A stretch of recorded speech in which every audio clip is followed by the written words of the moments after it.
Now let's begin here in Nigeria for analysis of yet another distressing attack in the northwest of the country. On Monday, gunmen ambushed a bus in Sokoto State, and 30 of the passengers ended up not being kidnapped, not being taken away or even shot, but being burnt to death. Some of the passengers survived with severe burns and are in hospital. The area where the attack took place is described as increasingly lawless, with a great deal of kidnappings carried out by bandits. Well, for more on this, I'm joined now in the studio by the defense and security analyst, Dr. Kabir Adamu, who's also the CEO of the West African security firm Beacon Consulting. Thank you very much indeed for coming in. Thank you, Charles. Good evening. First of all, just tell us what we know so far about this dreadful attack. I mean, what details have emerged, do you know? Yeah, so there appear to have been economic migrants who were traveling from one part of, possibly from Niger actually, and then maybe a few of them from Sokoto, with the intention of traveling to Kaduna and then thereafter to some parts of southern Nigeria. And so in between Sabon Birni and then Isa local government, as well as Shinkafi local government, they encountered this gunmen around 10 a.m. in the morning, and this gunmen opened fire on the bus they were traveling. Apparently, after that, the bus had an accident, or we're not sure what happened, but then the vehicle caught fire, and it appears two conflicting reports. One says a few of them may have survived that particular incident, while the other report says all of them were killed. That report said the bandits surrounded the bus and ensured that all of them were killed by the fire. The other report, which seemed to be what the police is throwing out there, is that about six persons survived the incident and that they were taken to the hospital. Unfortunately, a few of them may have died. What we haven't had is whether they've been debriefed to now give an account of what actually happened. But then definitely there was an incident like that. People died. Unfortunately, the exact number, it's not clear. We're hearing figures of between 10 to 50, depending on which report you go with.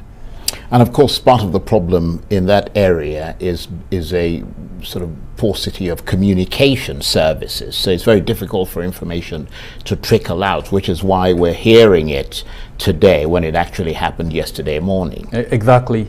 Even though it must be stated that Sokoto State was the first state out of the 4 states in northwestern Nigeria that announced the lifting of those extraordinary measures that were imposed by the 4 state governments in September of this year. For some reason, Sokoto reviewed its implementation of those measures and decided that those measures had to be reviewed, and so it lifted the suspension of the communication network within the local government that had been affected.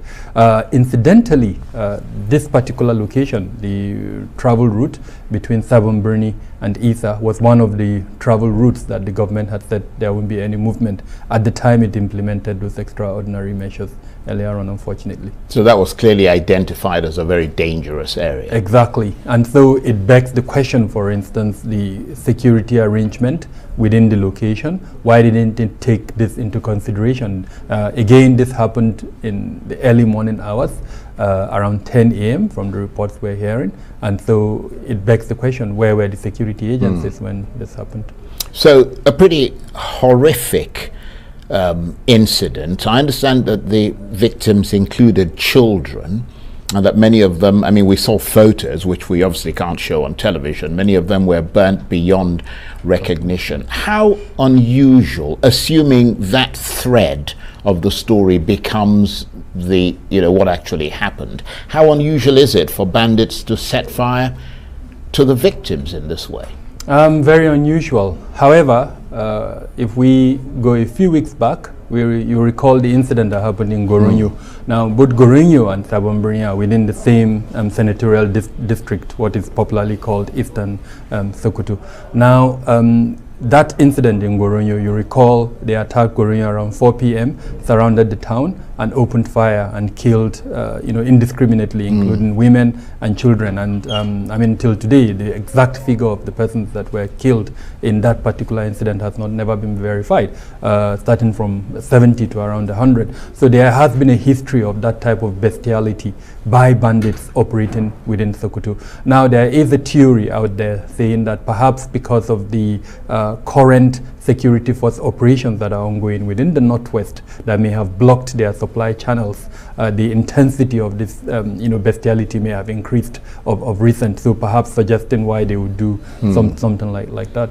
Well, talking about theories, this sort of tactic is more likely to be associated with insurgents rather than bandits. I mean, I was reading somewhere that it is possible that it may have been carried out by Boko Haram or ISWAP rather than bandits, and I'd be keen to get your take on that, because even though Boko Haram and ISWAP usually operate in the northeast of the country, there is some suggestion that they're kind of expanding because this sort of thing just is not associated with banditry.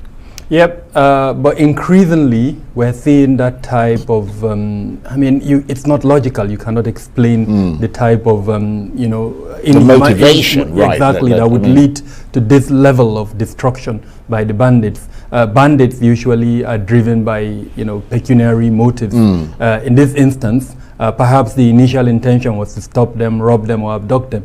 But then when that didn't happen, they ended up killing them. So that is something that cannot be explained.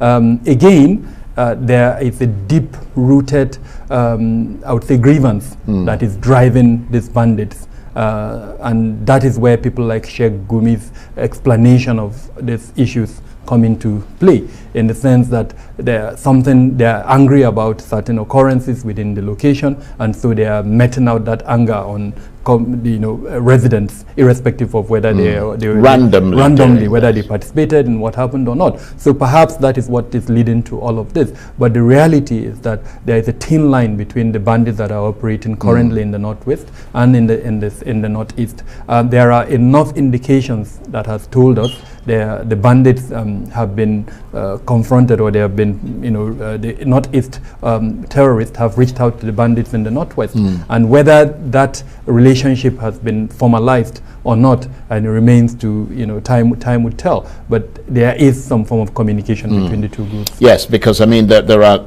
strong reports about, as you said, a very thin line between criminality and terrorism. And the reports are suggesting that there's some sort of alliance between the insurgents and the armed gangs that are behind the kidnappings in the northwest. And it would make sense, wouldn't it? Because even the insurgents need money, and they kidnap people for ransom. But the northwest, an increasingly lawless region, we've known this for a while. This latest attack clearly putting the authorities once again under the spotlight.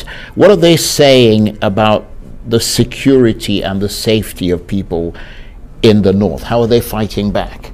So, I mean, if we speak about Sokoto specifically, like I said earlier on, the governor did join the other, 3 governors in the region to implement those extraordinary measures that affected GSM communications within some local government. He shut down some markets, banned movement on certain routes, created certain committees. He has a commissioner for security.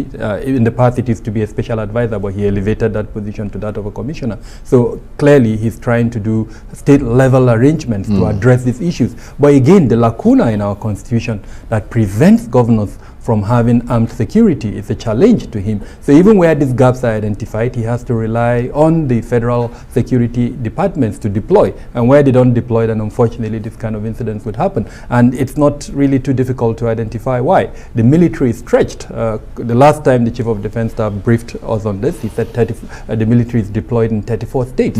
And we're talking about a military that has a strength of less than 200,000 deployed in 34 states of the Federation, 774 local governments or thereabouts. about. So clearly there are gaps within the security architecture that these bandits, non-state actors, are exploiting to carry out this type of incidences that we're seeing. Right. And how is all this affecting the lives of ordinary people? I mean, that's a fairly obvious question. I mean, clearly life has been severely disrupted, perhaps even shattered for many years now in that region. Thousands have fled, many have relocated. Life has been disrupted, but the insecurity is continuing. Exactly. There is a significant portion of Nigerians that have been forced out of their homes and that are currently living as refugees in Niger from this local government that we're discussing. And so livelihood has been severely disrupted in most of these local governments. The few that have remained, unfortunately, have had to pay some form of levies or taxes to the bandits just to continue living and operating there. The others that are still living there are living in between the bandits, as it were, and government authorities. So unfortunately, you know, the circumstance of those locations are extremely worrisome in the sense that the structure of governance that should protect people is almost completely missing in some of those locations. And I mentioned, like at the beginning, these are local governments in Sokoto East. We're not just talking of one local government, we're talking of about 4 or 5 local governments, unfortunately. And we've got less than a minute. This past weekend, reports emerged that the army killed nearly 50 of the armed criminals, but it's not stopping the banditry, and the general perception still seems to be that the authorities don't have this under control. Yes, the figures are clearly. We're going to release our November report. Yes, I was going to ask you about that. In a few days. Right. And that report would show the number is almost around the 600 figure that we've been reporting monthly. So if you, from the beginning of the year to the end of the year, almost about 10,000 Nigerians have been killed by non-state actors, terrorists, and these bandits. So unfortunately, yes, the efforts are there, but the efforts are not good enough. People are still dying, unfortunately. And again, I mentioned the lacuna within our constitution, where the federal government has absolute control, as it were, over armed security. Right, and that's a problem. Exactly. Okay. Dr. Kabir Adamu, who is also the CEO of the security firm Beacon Consulting. We're looking forward to that report. And I'll share it with you. Thank you very much indeed.